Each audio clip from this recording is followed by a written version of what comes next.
Assalamualaikum warahmatullahi wabarakatuh. Sahabat-sahabat semua, update dari sidang pra-peradilan tersangka Peggy Setiawan kemarin sudah sidang pertemuan keempat, di mana pada sidang pertemuan keempat ini diagendakan untuk dari pihak termohon, dalam hal ini adalah Polda Jabar, menghadirkan saksi-saksi penguat dari bukti dan juga proses penersangkaan Peggy Setiawan. Pada kesempatan kali ini, Polda Jabar mendatangkan satu saksi ahli. Pihak dari Polda Jabar ini hanya mendatangkan satu saksi, berbeda dengan sidang kemarin, yaitu sidang dari saksi-saksi yang dihadirkan oleh tim kuasa hukum Peggy Setiawan yang menghadirkan lebih dari satu saksi, yaitu ada saksi ahli, kemudian ada saksi dari teman tongkrongan Peggy Setiawan.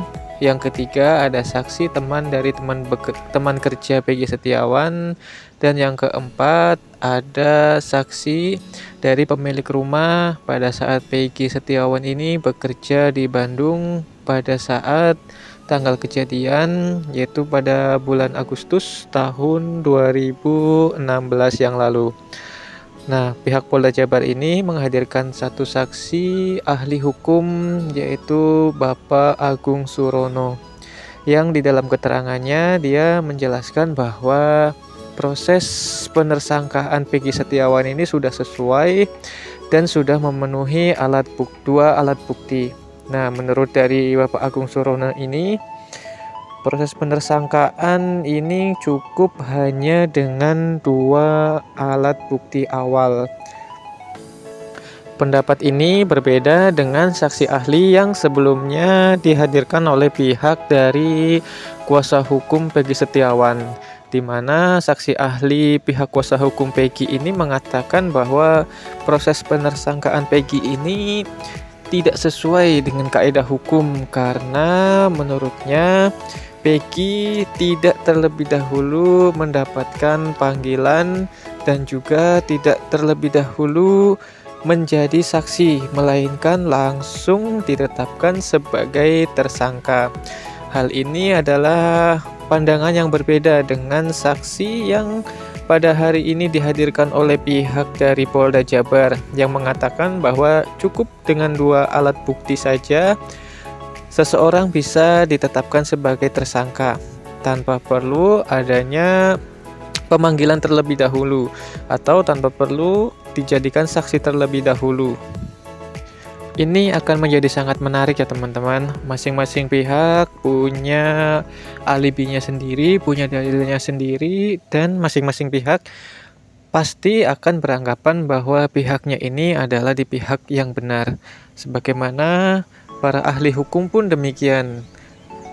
Keterangannya mungkin akan sesuai dengan di mana dia berpihak. Di mana ia berpihak, maka di situ dia akan lebih menguatkan keterangannya atau keilmuannya ini dipakai di mana dia sesuai keberpihakannya ya teman-teman.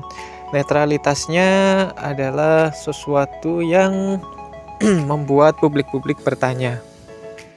Pihak dari kuasa hukum Peggy mencecar saksi ahli dari Polda Jabar ini tentang pertanyaan-pertanyaan mengenai DPO yang tidak sesuai dengan baik itu identitas, ciri-ciri, umur maupun alamat dari Peggy Setiawan ini.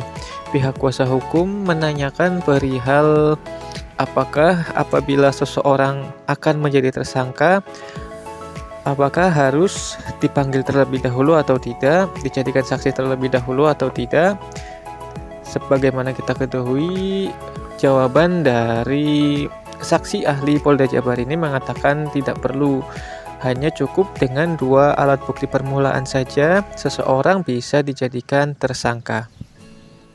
Agenda sidang pra-peradilan ini sendiri akan memasuki tahap akhir pada hari Jumat esok, di mana Pihak dari pemohon dan termohon ini kembali akan beradu argumen, meyakinkan hakim bahwa dalil mereka, sangkaan-sangkaan mereka adalah sesuatu yang benar, dan keputusan hakim nanti akan sangat berpengaruh terhadap proses dari kasus ini selanjutnya.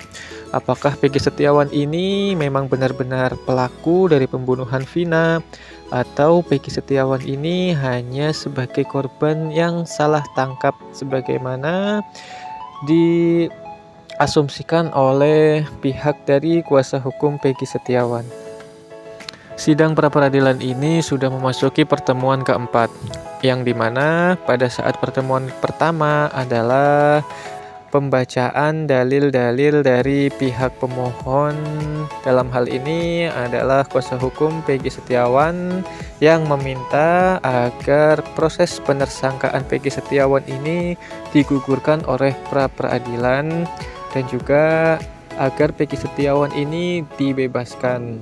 Kemudian pada pertemuan kedua adalah proses sanggahan atau tanggapan dari Polda Jawa Barat perihal dalil-dalil yang diajukan oleh pihak kuasa hukum Peggy Setiawan. Pada saat hari pertemuan kedua adalah pembacaan ruplik dan duplik dari Polda Jawa Barat. Nah, di pertemuan ketiga kemarin sidang memasuki mendengarkan keterangan saksi-saksi dari pihak pemohon. Dalam hal ini adalah kuasa hukum Peggy Setiawan, di mana pihak dari pemohon ini menghadirkan sejumlah saksi yang menguatkan dalil-dalil mereka perihal proses penersangkaan Peggy Setiawan ini, yang menurut mereka adalah tidak sesuai dan bahkan salah tangkap.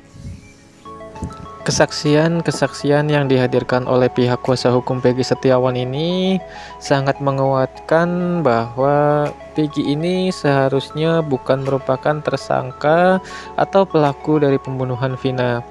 Yang pertama adalah dari pihak pemilik rumah pada saat Peggy bekerja di tahun 2016, yang mengatakan bahwa Peggy memang benar bekerja di situ selama kurang lebih 4 bulan membangun rumahnya bersama dengan adik dan ayahnya serta teman-temannya.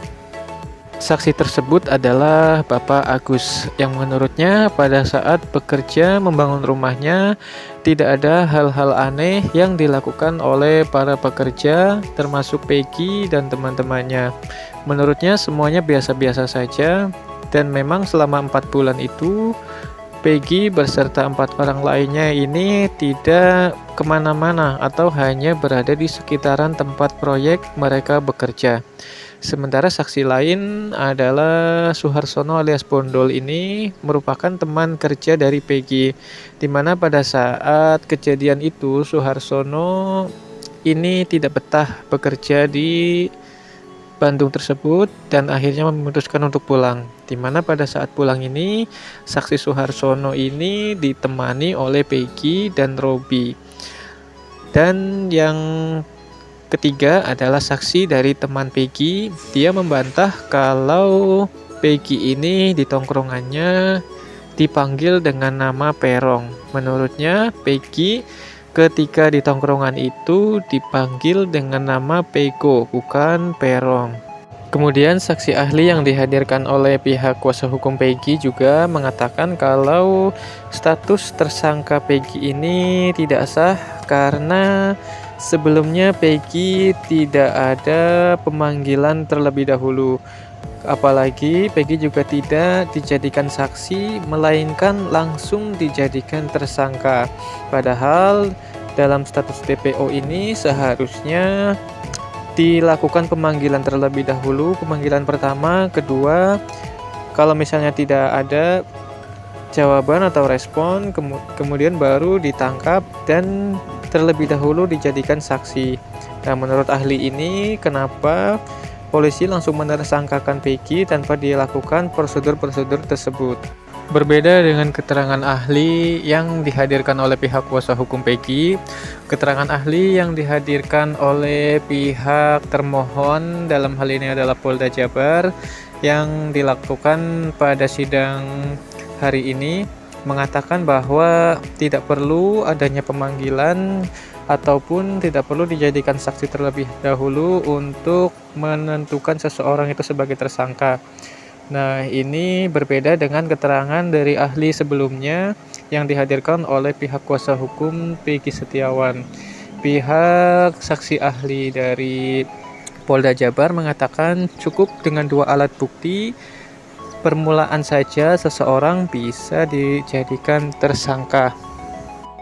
Yang pasti nantinya adalah keputusan terakhir berada di tangan hakim, di mana nanti hakim akan memutus berdasarkan dengan alat bukti dan juga keyakinan dari hakim itu sendiri, yang mana yang lebih benar di mata hakim, yang mana yang lebih kuat alat bukti dan juga saksinya di mata hakim, nanti yang akan memenangkan persidangan ini. Rencananya hasil persidangan ini akan dibacakan pada hari Senin yang akan datang. Kita nantikan putusan dari pengadilan mengenai sidang pra-peradilan ini yang akan dibacakan oleh hakim pada hari Senin 8 Juli 2024. Nah, di lain sisi, pihak dari pengacara Peggy Setiawan ini ketika diwawancarai oleh Kompas TV mengatakan bahwa pihaknya sangat yakin memenangkan pra-peradilan ini karena pihaknya merasa bahwa Peggy Setiawan ini memang benar-benar bukan pelaku dari pembunuhan Vina dan Eki.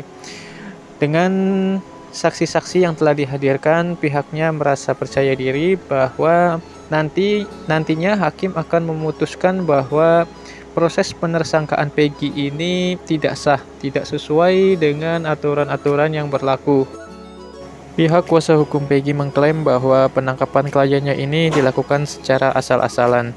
Hal ini berdasarkan dengan data DPO yang sebelumnya dirilis oleh Polda Jabar ini sangat berbeda dengan Peggy Setiawan yang ditangkap oleh Polda Jabar saat ini. Menurutnya dari ciri-ciri, umur, alamat, dan juga proses penersangkaannya ini tidak sesuai, di mana pada ciri-ciri ini disebutkan bahwa DPO ini memiliki rambut ikal, namun Peggy tidak memiliki rambut ikal. Yang kedua, dari alamat juga menurut kuasa hukum ini berbeda.